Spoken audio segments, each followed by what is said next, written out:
Those who serve in the military, that's active or reserves, qualify for a steep discount of CyberWire Pro. Stay up to date on developments in cyber with full access to actionable reporting, analysis, and insight concerning the global information security industry. We also have discounts for students, educators, and large groups, too. Contact us to get your discount and get started today. Visit thecyberwire.com/contact us. That's thecyberwire.com/contact us.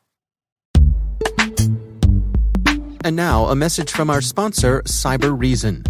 If you're a defender fighting to protect your organization from cyber attackers, you must be successful ending attacks every single time. They only need to be successful once. CyberReason reverses the attacker's advantage. Their future-ready attack platform gives defenders the wisdom to uncover, understand, and piece together multiple threats, and the precision focus to end cyber attacks instantly. Learn more at cyberreason.com.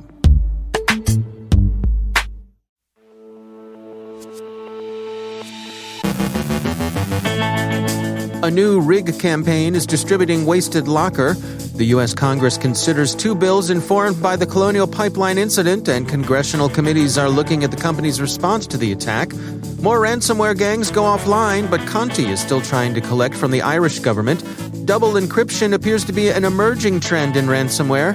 Ben Yelin looks at insurance companies clamping down on ransomware payments. Our guest is Nick Gregory from Capsule8 with thoughts on the Linux security landscape. And there's another problem with stalkerware: third-party risk.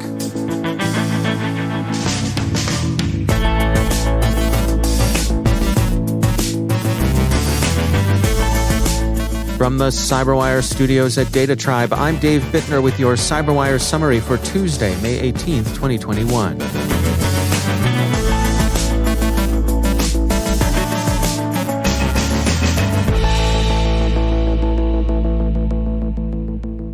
Security firm Bitdefender this morning issued a report that a new rig exploit kit campaign is distributing what appears to be a new variant of WastedLocker ransomware, a strain associated with the Evil Corp gang.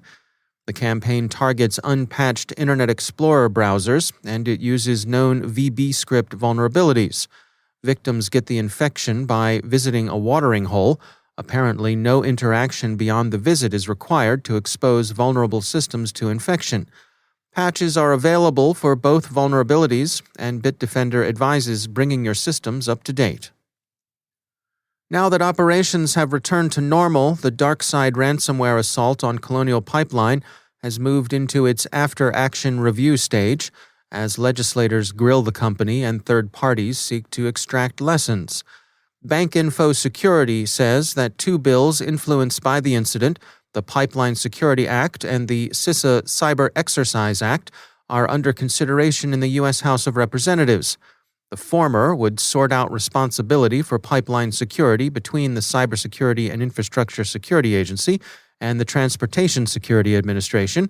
The latter would require CISA to establish a national program in which the government and industry could test their infrastructure's resilience against a range of cyber threats.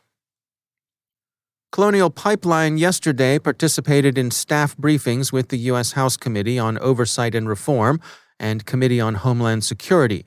The committee chairs issued a brief statement communicating their concern and displeasure. Quote, "Following today's briefing from Colonial Pipeline, we remain extremely concerned about the rise in ransomware attacks and the threat to our nation and its critical infrastructure. It is deeply troubling that cyber criminals were able to use a ransomware attack to disrupt gas supply on the East Coast and reportedly extort millions of dollars. We're disappointed that the company refused to share any specific information regarding the reported payment of ransom during today's briefing. In order for Congress to legislate effectively on ransomware, we need this information. This attack not only highlights glaring vulnerabilities in our critical infrastructure, it also exposes a marketplace in which it may be easier for a company to pay off a criminal than put resources toward preventing and defending against attacks. We look forward to working with the Biden administration and our colleagues on both sides of the aisle to strengthen our nation's cyber defenses and secure our critical infrastructure." End quote. Politico offers a rundown of post-colonial opinion on where the experts tell them ransomware is likely to strike next. It's the usual suspects: education, healthcare, and local government, all of whom have recently received more than their fair share of attention from the ransomware gangs. Jalopnik's rather sour take on the incident is the observation that the ransomware didn't actually interfere with pipeline operations, just Colonial's ability to bill customers for deliveries, which is why the company shut its systems down. Of course, you have to be able to bill for your products and services, so inability to track and invoice deliveries isn't a trivial flaw you can just fix when you get around to it. We're not in Hakuna Matata territory here, friend, but the point is worth considering. Note, too, that an attack needn't hit industrial control systems to disrupt operations. An attack on business systems can often do the job, as it apparently did here. The Jalopnik piece also quotes some of the communications from DarkSide recounted to Zero Day, like this one, quote, "Before an attack, we carefully analyze your accountancy and determine how much you can pay based on your net income. You can ask all your questions in the chat before paying, and our support will answer them." End quote. Jalopnik's comment is apt enough, quote, "I can't get over this exchange where the hackers are blasé about the billing breach and refer Colonial to their customer service, as if this were some broadband outage from an ISP. End quote. And tell it, brother. The crooks do act like business reenactors, don't they? That said, EnergyWire Deputy Editor Blake Subcheck tweeted late this morning that Colonial Pipeline notified customers today that it was currently experiencing network issues impacting customers' ability to enter and update nominations. Nominations, in this sense, refers to a shipper's request to move a certain amount of product. It's not known how serious this is, how long it might last, or whether it's related to the DarkSide attack, but it's another instance of how problems with a business system can affect operations. The DarkSide gang responsible for the Colonial Pipeline attack went offline late last week, either feeling the heat and deciding to lay low for a while, or perhaps simply absconding with their affiliates' funds. Reuters reports that two other ransomware gangs, AKO and Everest, also went dark over the weekend. While underground criminal websites do from time to time suffer from instability, Recorded Future thinks that in this case the two gangs made a conscious decision to drop offline. Intel 471 has a useful account of where things stood with various gangs as of Friday. A number of groups seem to have skedaddled.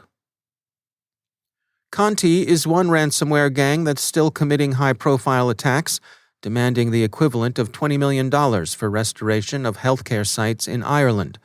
Computing reports that Prime Minister Martin says the Irish government has no intention of paying. Wired describes a further evolution in ransomware, double encryption. The gangs began by simply rendering victims' data unavailable, moved on to data theft and doxing, and now have begun encrypting data twice.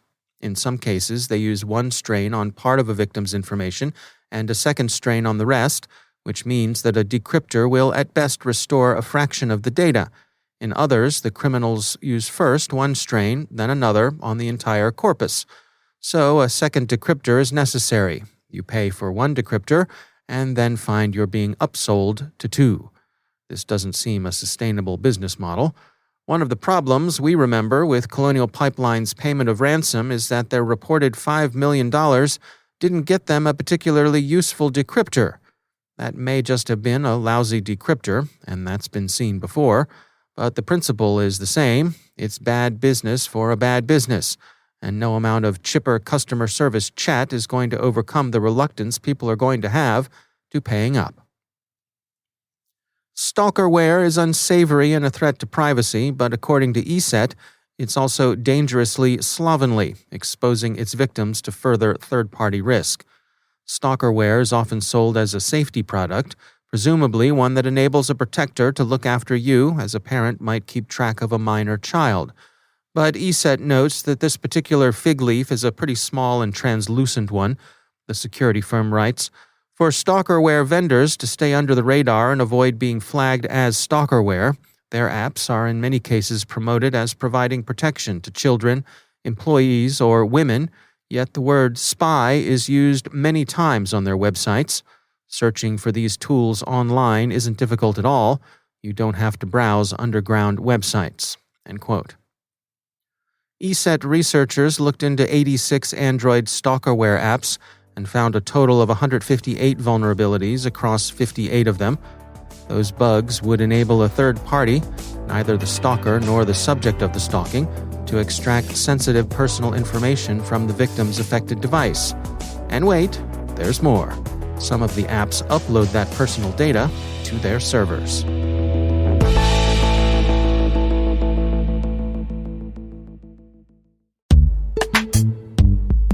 And now, a word from our sponsor, ExtraHop, stopping breaches with cloud-native network detection and response. Let's face it, cyber criminals have the upper hand, and the most advanced ones have already made it past your defenses. When advanced threats like SolarWinds Sunburst compromises your business, you need a strategy. Tune in to ExtraHop's session, Building a CISO Response Strategy to Advanced Threats, at the RSA Conference on May 19th, and learn real, applicable strategies to build resilience against advanced threats. Find session details and learn more about ExtraHop's presence at the 2021 RSA Conference at extrahop.com/RSAC21. That's extrahop.com/RSAC21. And we thank ExtraHop for sponsoring our show.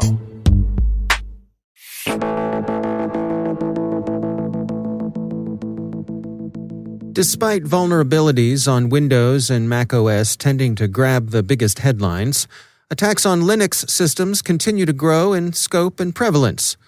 Nick Gregory is a research scientist at Capsule8, and his team has been tracking the issue. So for Linux itself being the kernel, I would say it's a relatively good state of affairs, right? It's not like we're finding critical bugs every other week. Things do pop up every once in a while, but for the most part, the kernel itself is pretty robust at this point, I would say. As for like the rest of the Linux ecosystem, that's where I would say we start to run into more issues. Again, not everything is bad, but you're certainly more likely to hear about things impacting large businesses, in those types of things. It feels like almost every week. And what sort of things are you all tracking? I mean, how has the proliferation of these sorts of malware tools taken place in the past year or so? So we've definitely noticed a lot more just kind of low-hanging fruit attacks. Crypto miners in particular have been basically present wherever we look, which was definitely not the case. It feels, 2-3 years ago. Other than that, it feels like we're just seeing a lot of, again, kind of low-hanging fruit, people taking public proof of concepts and just trying to get whatever fast money they can with them. Yeah, and not a whole lot of advanced attacker stuff every day, luckily. I know one thing that you and your team have been tracking is the adoption of the Go programming language when it comes to the hackers coming after Linux. Can you give us a little bit of the background there? Why do you suppose we're seeing that? Yeah, so Go in particular has a lot of nice properties for attackers. Existing tools to do reverse engineering are just now beginning to actually be able to properly parse Go programs. Before, literally, I think 2 days ago, the most popular reverse engineering toolkit, IDA, basically just didn't support Go programs. It would load them, but you just didn't get anything useful out of it. So there's that. There's the fact that they're statically compiled, so there's no chance of anything really going wrong. You just drop the binary and run it. There's no dynamic linking or anything. It's just there. And, it's performant enough, and you can link in C libraries, so you can do anything with it still. So it's got a lot of nice features for attackers. Where do you suppose things are headed when it comes to security on Linux, but then also the bad guys coming after it? What do you think we're in for as you look towards the horizon? So I would say opportunistically, I'm very excited to see more adoption of Rust and other memory-safe languages, Go included. It does have a good use replacing C programs, but Rust in particular is getting a lot of traction, and it's even starting to be integrated into the kernel itself. So the more things that we can get in that realm, the better. Just completely eliminate a whole bunch of vulnerability classes. Sounds good to me. I guess that's kind of the largest thing that I'm seeing in the future. There is going to be the continued push for cloud computing stuff and some of the nice things that come along with that too. Again, security wise, you can very finely tune like IAM, so you do get some nice benefits there if you choose to use them. But yeah, no, I would say in general, the state of things is generally going in the right direction, eliminating vulnerability classes as we can. That's Nick Gregory from Capsule8.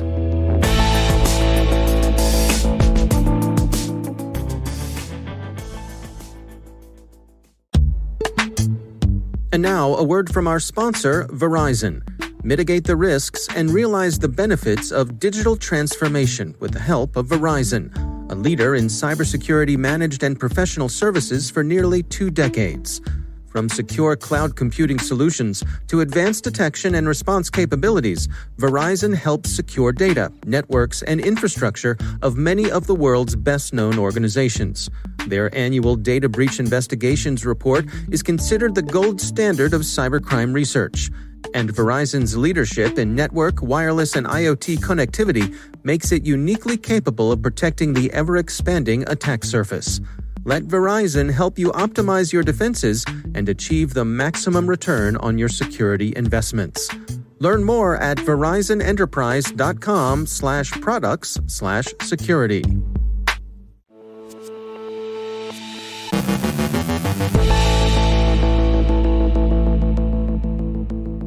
And joining me once again is Ben Yelin. He's from the University of Maryland Center for Health and Homeland Security and also my co-host over on the Caveat podcast. Hello, Ben. Hi, Dave.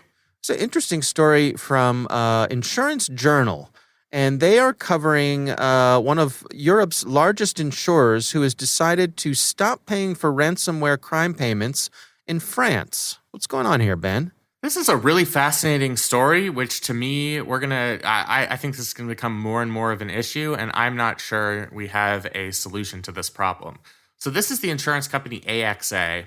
I believe that's how it's pronounced and not AXA, but you can correct me if I'm wrong. And they have decided that they are going to stop writing cyber insurance policies in France that reimburse customers for extortion payments made to ransomware criminals. So a couple limiting factors of this case. It does only apply in France. They insure companies in the United States, and this new policy will not apply to those insurance policies. But I think we're reaching a tipping point where policy officials and officials in the insurance sector and in other areas of the private sector are starting to realize that there is this incentive problem. A lot of people are purchasing cyber insurance policies that cover the cost of paying a ransom or paying an extortion fee. And that's made the potential benefits of instigating ransomware attack far greater to cyber criminals because there's just more money in the game. Right. If your ransom is covered, it's far more likely that you're going to pay the ransom because it's not coming out of your own pocket. It's covered by insurance. So that could potentially lead to a resolution like the one here where insurance companies decide to stop paying these extortion payments. But that's not really a solution to the broader policy problem because then the companies that are the victims of ransomware attack are still going to be on the hook for those payments. That might give them more of an incentive to, try and recover their own data rather than paying the ransom. And perhaps, that's the long-term solution to this problem. But I think it's something we're going to have to watch out for. We're entering an era where cyber criminals are realizing how profitable it can be to engage in cybercrime, largely because of these insurance policies. Yeah, it's interesting. This article points out that I believe it was Emsisoft estimated last year that France's overall losses were more than $5.5 billion due to ransomware, and the payments have tripled to an average of more than $300,000. And the average time to recover is 3 weeks. I think it's interesting that they're pointing out here that the insurance companies will still cover the costs of recovering from a ransomware attack, but not the actual ransom itself. Yeah. And I think, they're trying to create an incentive structure where the easiest solution is not to reward the criminals who instigated the ransomware attack in the first place. Mm-hmm. And I think that's a noble cause and a noble goal. Does it contend with the real world situation where sometimes organizations really just want to pay the ransom and have their, data decrypted?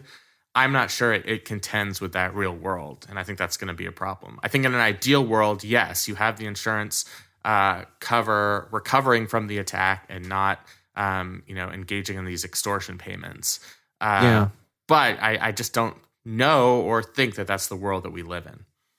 Yeah, I've wondered about this in some other interviews I've done with some experts on the topic. I wonder if insurance for ransomware is going to go the way of flood insurance, where you have a national program backed by the feds because it's not profitable for any private insurance companies to underwrite something like this. The losses can be too catastrophic, and so the only backstop you can have is at the federal level. There's been some talk of that coming out of the Biden White House. Nothing's settled yet, but it's not something that they've dismissed. Yeah, you'd hate to see that because the National Flood Insurance Program is kind of a mess. True. Which is a subject for a different show. Right. So you'd like to see this sort of decentralized system where people are purchasing insurance based on risk. Mm-hmm. I think that can be undermined when you have this situation that we're seeing now where cyber criminals realize that there's a much greater chance that they're going to be reimbursed for their crimes because so many of these companies have insurance policies that cover extortion payments. Yeah.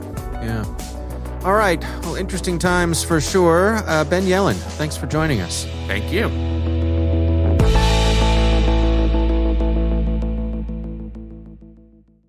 Funding for this CyberWire podcast is made possible by RSA Conference, where the world talks security, happening this week. Through global events and year-round content, RSAC connects you to cybersecurity leaders and cutting-edge ideas for a safer, more secure future. Learn more at rsaconference.com/cyberwire21.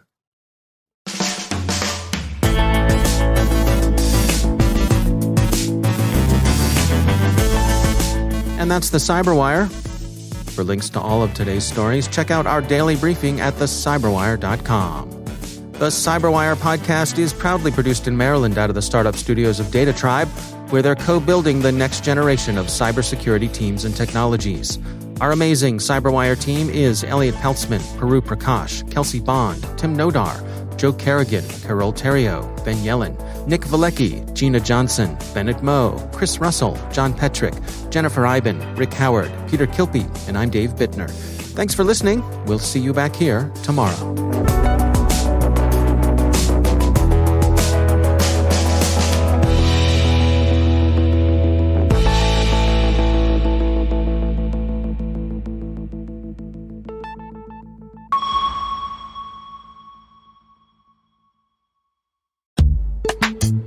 And now a message from our sponsor, CyberReason. If you're a defender fighting to protect your organization from the dark forces of cyber attackers, it might seem attackers have the advantage. To win, they only need to be successful once. As a cyber defender, you must be successful in ending attacks every single time. CyberReason reverses the attacker's advantage. They put the power back in your hands. Their future-ready attack platform gives defenders the wisdom to uncover, understand, and piece together multiple threats, and the precision focus to end cyber attacks instantly on computers, mobile devices, servers, and the cloud. Wherever your organization's data is being threatened, CyberReason is ready to win the battle against cyber attacks, with you and for you. Join them and the world's leading companies. Together, we are the defenders. CyberReason. End cyber attacks. From endpoints to everywhere. Learn more at cyberreason.com/cyberwire. And we thank CyberReason for sponsoring our show.